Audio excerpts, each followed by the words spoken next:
Doubling your chances of doubling your bank. Trade with your head and not with your heart, guys. Have you ever traded with your emotions rather than your head? Well, strap yourselves in, watch this video, because I'm gonna talk about all of that now. If you are new to this channel, please do hit subscribe down below and make sure that you get all of this content and you don't miss out. My name is Ryan Carruthers and I am the founder of BetfairTradingCommunity.com. If you don't know about us, we help traders go further, faster with our stat software, our teaching, our forum and everything that we do. You will notice, if you are a regular watcher of these videos, that I am in a new space. I have a new office. It's a lot nicer than my old one. There is no green wall and I'm currently in a meeting room at the moment. I've got some notes here, things that I want to talk about. So the question is, have you ever traded with your emotions rather than your head? Now I can probably feel a few of you nodding right now, saying yes or saying yes in your mind and knowing that you've done that. I think at some stage in our sort of trading career, we've all been there. I want to take our recent new member, Keith, for example. So Keith joined up to BTC very recently and he fell foul of the things that all the want-to-be better traders have fallen foul of in some stage.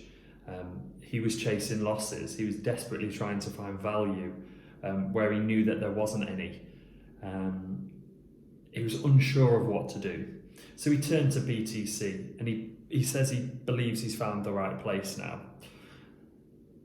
So have you ever done this? Have you ever looked around at potential trades and tried to talk yourself into thinking that there's value on them?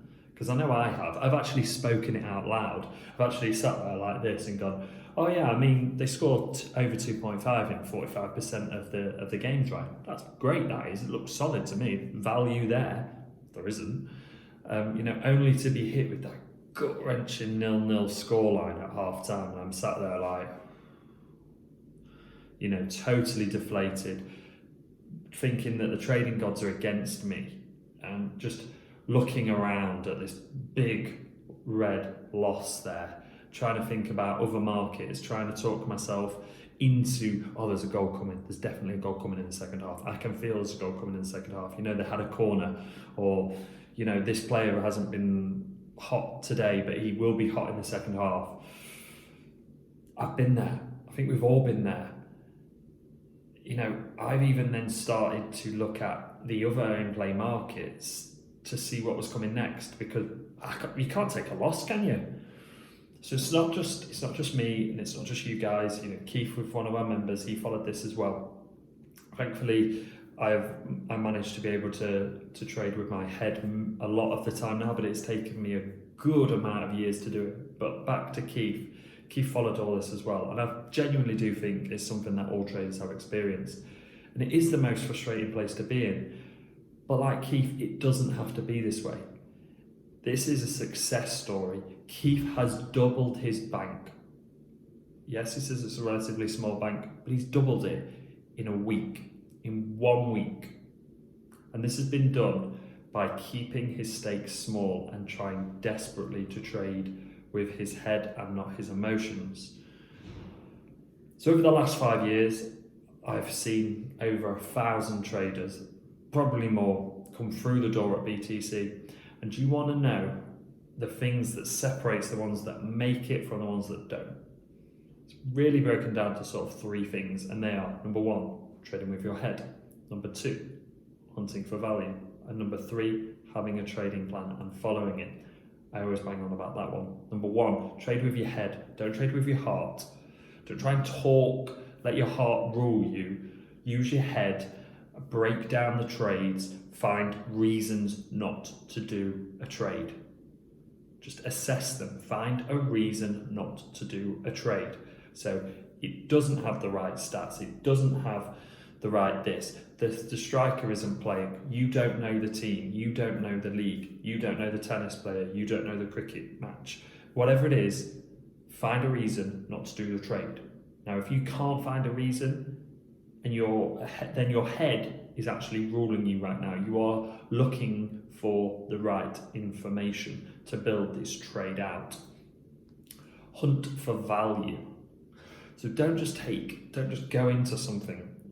Think about, is there value in this? You know, what price am I being offered, and what is the likelihood of this event occurring? What does the stats tell me?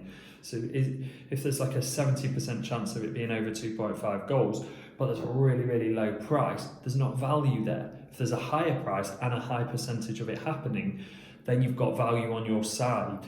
So think about that. Think about the value, and there is some resources around there on value. I'm currently preparing some more as we speak. Martin has spoke about them. There's some on the blog. So if you are struggling to find them, just hit me up with an email or a tweet, or put a comment below. If you want to email me, it's info@betfairtradingcommunity.com. Just put FAO Ryan in the subject line, and then it'll come to me and tell me what you're looking for. So trading with value, so hunt for that value, because long-term value, you will win. You will win that with value. And then having a trading plan and following it. So the two things that happen before that, they basically inform your trading plan. So when you're using your head, you are creating ideas, hypotheses of a trade, of what you think is going to happen. And I did a really good video on this called What I Look For in Trades, and it's on this channel. And it basically broke down everything I look for in a trade, and then that can form your trading plan. There is a blog post as well on BTC, betfairtradingcommunity.com, about creating a trading plan. And all a trading plan is the event, the time, and the kind of trade that you're going to do on that event. And then you've put down some of the key stats from your research that have allowed you to narrow it down to that game, so that you know, for example, you're trading at 6 p.m. tonight, and it's an over 2.5 goals trade, and you are splitting your stake, and you're getting in at 15 and you're getting in at 60. That's it. And the loss is the stop loss is at 70. And then you've got your information, your stats that back that up. That is all it needs to be, having a trading plan and following it. So it really is that simple, guys. If you want to have more information like this, if you found this really riveting, then please do subscribe to the channel and do tell your friends about it. If you want to be like Keith and have a shot at doubling your bank, then you can visit betfairtradingcommunity.com and get signed up and join us, and we would love to see you there. Thank you very much, guys.